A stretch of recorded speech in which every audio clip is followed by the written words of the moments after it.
আসসালামু আলাইকুম। আমরা এই যে ঘুরতে এসে একটা ভালো জিনিস দেখলাম। জিনিসটা হলো, এখন এদিকে এসো। হ্যাঁ, জিনিসটা হলো এই হলো রাস্তা।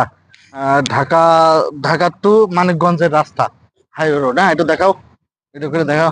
আচ্ছা, এদিকে কাশবন, কাশবন দেখাও। ঢাকার পাশে এরকম কাশবন দেখাও কিন্তু অনেক ভাগ্যের বিষয়। আর পাশে একটা বট গাছ সুন্দর। এই জায়গা যখন আমরা প্রথম আসছিলাম, এই জায়গা অনেক ফাঁকা ছিল। তো এই জায়গায় যে, এদিকে এসো, কাছে চলে এসো। হুম, একটু কাছে এসো। এই যে আর উঠার জায়গা, সিঁড়ি। হুম, সুন্দর। এই জায়গা কিন্তু একসময় লোক থাকতো। এই জায়গায় ইট ভাটা ছিল, আমরাও এসে ইট ভাটা দেখেছি 8-10 বছর আগে, যখন আসছিলাম প্রথম। এই যে বাড়ি টাড়ি আছে, সুন্দর বাড়ি। গাছ গাছালি একটু ভালো করে দেখাও। এই যে পরিটরে আছে, যারা সুন্দর না, অনেক সুন্দর। কিন্তু এক সময় এই জায়গায় অনেক লোক থাকতো, এই যা খেলাধুলো করতাম। এই যা ক্রিকেটও খেলেছি আমরা বহুত।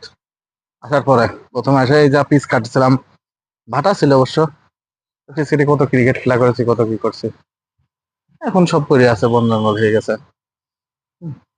সব স্মৃতি মনে করলে খুব খারাপ লাগে, বুঝলে? হুম, সুন্দর।